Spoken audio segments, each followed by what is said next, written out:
Okay, so it is time to talk about the Oscar ceremony now that we're done with all of the other stuff that was in my last video.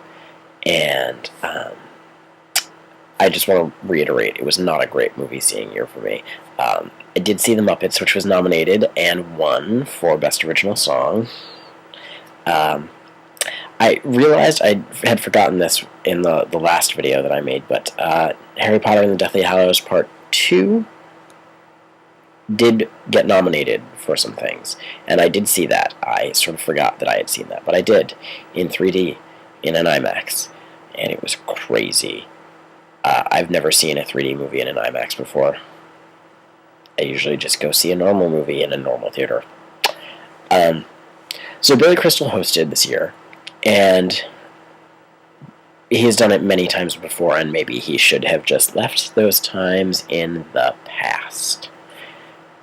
The opening montage did make me laugh at a few points. I liked the George Clooney kiss was funny.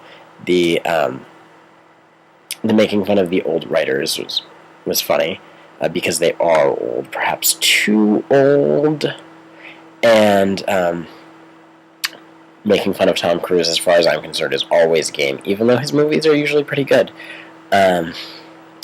The thing with Justin Bieber to get the younger crowd was like awkward and boring, and it was Justin Bieber, and I could not possibly care less. And then they were joking about getting the younger crowd, and then they immediately lost the younger crowd by doing that song and dance thing about who the Best Picture nominees were. Maybe what they need to do, because they did the same strategy last year, which was to make fun of how they need to get a younger crowd and then not secure a younger crowd. Although last year they had younger hosts, which probably helped, but I don't think that's really where the important thing is here. It's not the host. It's the material. We are not as self-deprecating and stupid as these writers apparently seem to think. We want funny, new, relevant content. It's not difficult. Maybe hiring younger writers would do the trick. Just a thought.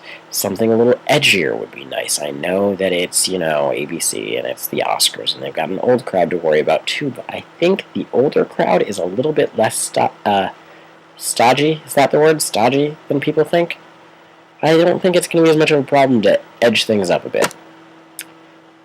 So, the other thing that I didn't think was funny, and this is just because I'm bitter and jealous, was Chris Rock talking about how little work he has to do when he gets an animation job and how much money he gets paid for it. There were a lot of jokes about people being rich, which I did not find funny, and maybe it's just that I'm jealous and bitter, but I just, we're also in like an economic recession. Think about it.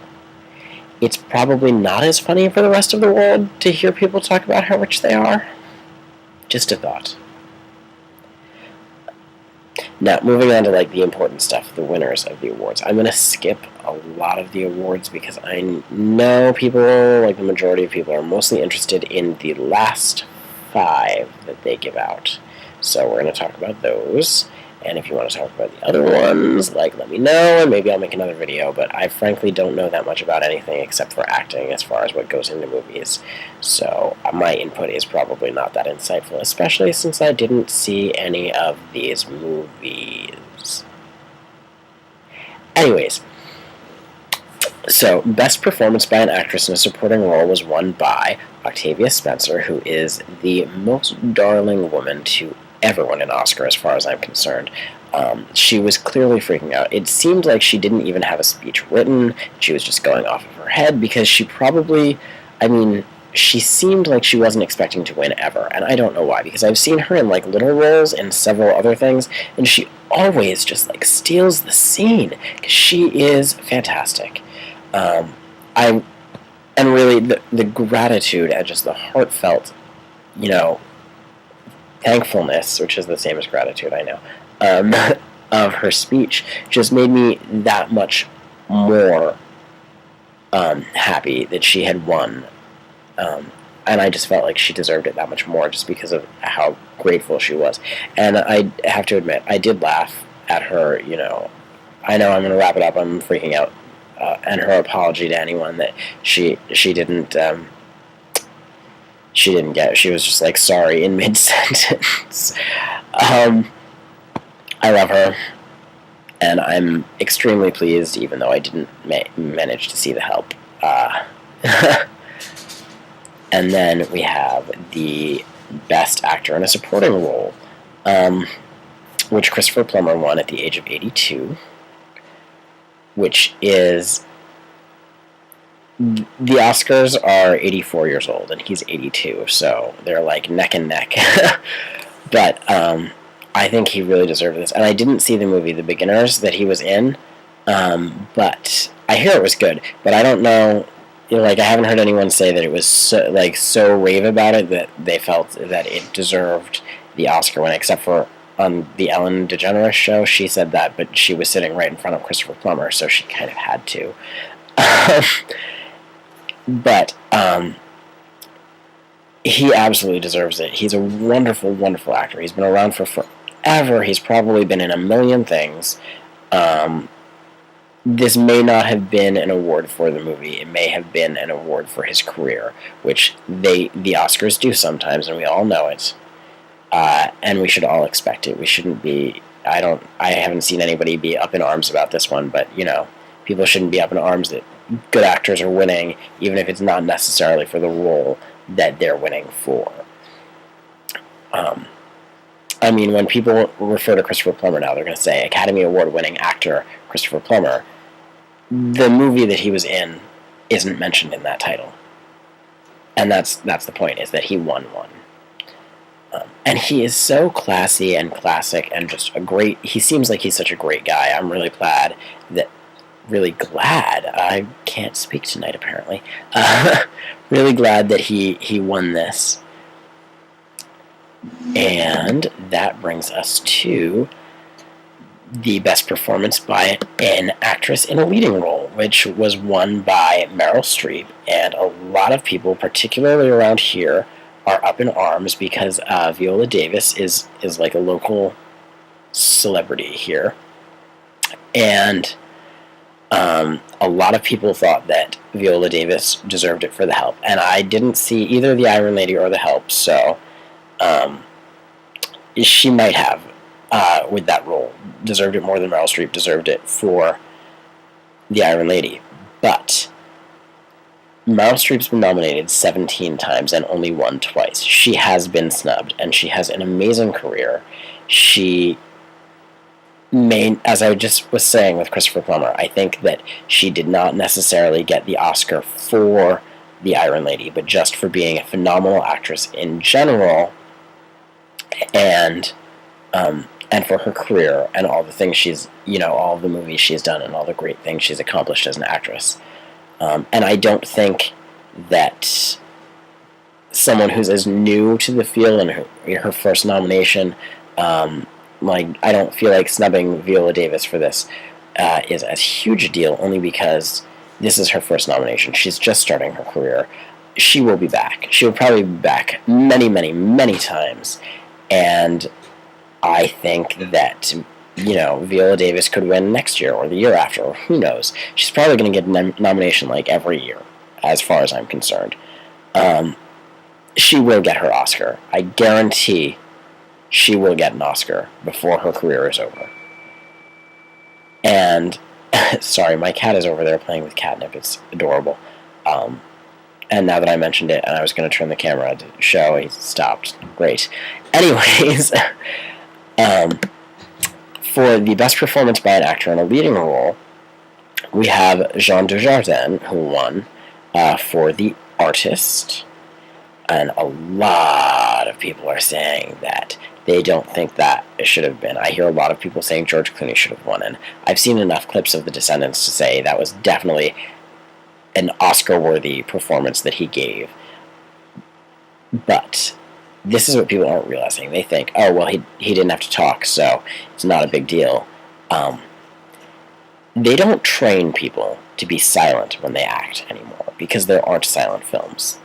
There's no training for how to act in black and white either, which is different than acting in color. Because these movies aren't made anymore. So Jean Dujardin had to not just be in a movie where there was no talking and where he had to, act larger than life because there was no color to carry things. He had to go outside the comfort zone of almost every actor that I know of. And he had to carry basically the entire movie. That definitely deserves an Oscar. I would have loved to see George Clooney get it. He's a hero of mine, and he's a fox. But I can definitely see why he didn't win at the same time. And I am sure he'll get another one. Or another 10, who knows. He's fantastic. Everyone knows he's fantastic. He didn't need this. Plus, he had Stacy or whatever, who was dressed up like an Oscar, so he's a winner anyways. The best line in an acceptance speech tonight was one of the awards I said I wasn't going to talk about, but oh well, I am. It was for sound editing, which I don't know anything about. Hugo won for Philip Stockton's sound editing, and in his acceptance speech, he said, "I just want to thank everyone who is here tonight, and everyone who isn't, and everybody who's ever been born, may be born, or be born again, or reborn. If I've forgotten anybody, then you probably know who you are." It was brilliant because it got the thanking out of the way very quickly because everybody, really, literally everybody was thanked. And it had humor in it, and it was a perfect line for an acceptance speech, and I laughed out loud as soon as he said it. Brilliant. So now we've got to start looking out for the movies that might be coming next year. I know they usually come towards the end of the year because everybody's thinking about the Oscars then, but sometimes they do come out at the beginning of the year. The Beginners came out at the beginning of last year, and Christopher Plummer still won for that, so time to start placing bets on the next round of Oscars. I'm excited to see what Hollywood comes up with, and I am really hoping that this year the writers for the Oscars got the hint that they can't just keep making fun of how they don't have the younger demographic. It's not going to pull us in, and we can be pulled in. It's not that we can't. Musical performances help also, which there weren't any. The Cirque du Soleil thing was kind of... usually when Cirque du Soleil does things, everybody is doing flips, and it's incredible for everybody. It was not impressive to me that there were people that sat in chairs for the whole performance. It was not the best Cirque du Soleil thing that I've ever seen. That's all I'm saying. But I mean, obviously, I can't do any of that stuff, so I really shouldn't be complaining. Oh well. Anyways, hopefully we'll have a much more entertaining Oscar show next year. I'm hoping for one of the best next year, and I'm hoping also for some of the best movies of all time next year, but we'll see what happens.